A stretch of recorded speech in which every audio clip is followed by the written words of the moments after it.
Hello everyone, welcome to my channel Shraddha Kritanchal Day 84 અધ્યાય 2 શ્લોક number 37 શ્લોક number 37 આ રીતે છે અતો પ્રાપ્યસી સ્વર્ગમ જીત્વા વા ભોક્ષ્યસે મહિમ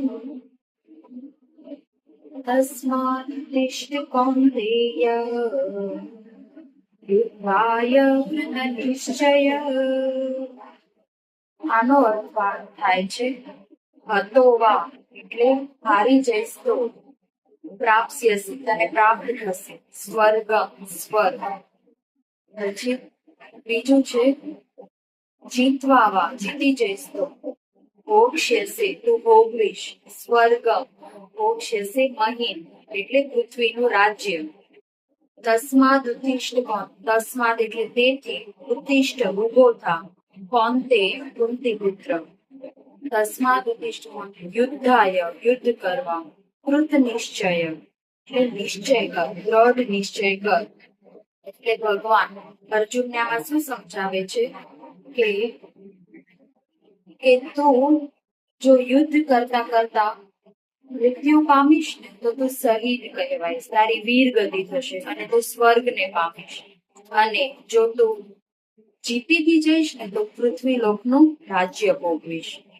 એટલે તેથી તો ઉભો થા અને યુદ્ધ કરવા માટે દ્રઢ નિશ્ચય કર. એટલે ભગવાન આમાં ત્રણ સરસ વાત કહી રહ્યા છે. એક તો પરિણામનો ડર કાઢી રહ્યા છે એનો. અર્જુનને શું હતું કે હું મારા વડીલોને સ્વજનોને મારીશ ને તો મારી અવગતિ થશે, બરાબર છે, મારી હાર કહેવાશે. પરંતુ ભગવાન એને શું કહે છે કે ના, તું જો યુદ્ધ કરતા હારી બી જઈશ ને તોય તારી વીર ગતિ કહેવાશે.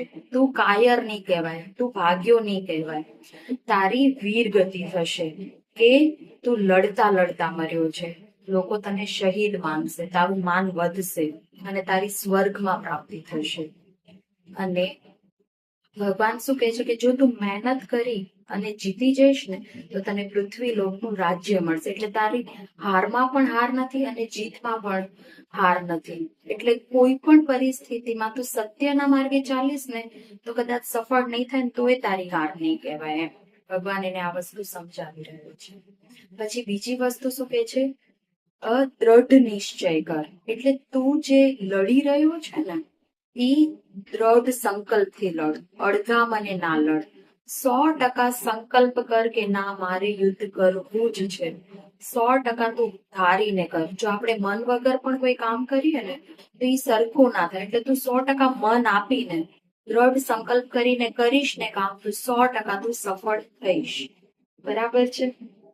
દ્રઢ સંકલ્પ કરવાનું ભગવાન એને કહે છે. અને ત્રીજું કે કર્તવ્યથી ભાગીશ ને તો કાયરતા કહેવાશે. એટલે સ્વધર્મ તું બજાવીશ ને તો તું કાયર નહીં કહેવાય. અને સ્વધર્મ બજાવનાર, હારનાર કે જીતનાર હંમેશા જીતે જ છે. એની હંમેશા ગતિ સુધરે જ છે, બગડતી નથી.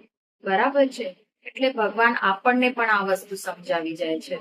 આપણા જીવનમાં પણ ઘણી વાર આપણે પરીક્ષા દેવામાં ડર લાગતો હોય, મોટી નોકરીમાં આપણે ઇન્ટરવ્યુમાં ડરી જતા હોઈએ છીએ, તો ત્યારે ભગવાન આપણને એ જ કહે છે કે પરિણામની તમે ચિંતા ના કરો. આપણે પરિણામની ચિંતા કરીએ, એક્ઝામ દે તો પેલા કે મારું શું રિઝલ્ટ આવશે, પરંતુ તું પરિણામની ચિંતા ના કર અને તારી મહેનત કર. જો કદાચ તને ઓછા માર્ક્સ આવ્યા, તું નોકરીમાં કદાચ સિલેક્ટ ના થયો તો તને એક અનુભવ મળશે.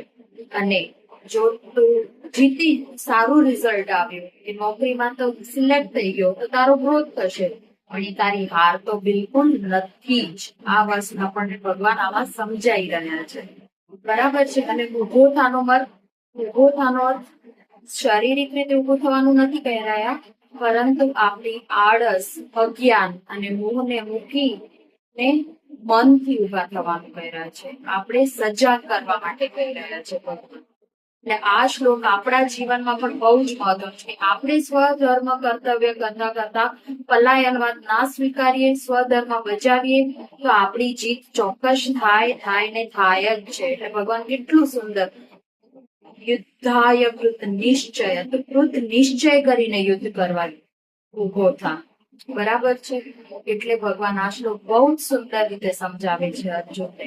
એકદમ સંક્ષેપમાં એને આખું કન્ક્લુઝન કહી દીધું એમ કે તારો પરિણામ જે આવશે ને તોય તારી જીત છે. બહુ મોટી વાત ભગવાને આમાં કહી છે. તો તમને આ શ્લોક કેવો લાગ્યો? ગમ્યો હોય તો ચોક્કસ મારા ચેનલને સબસ્ક્રાઇબ કરો અને મારા વિડીયોને લાઈક કરો. Thank you.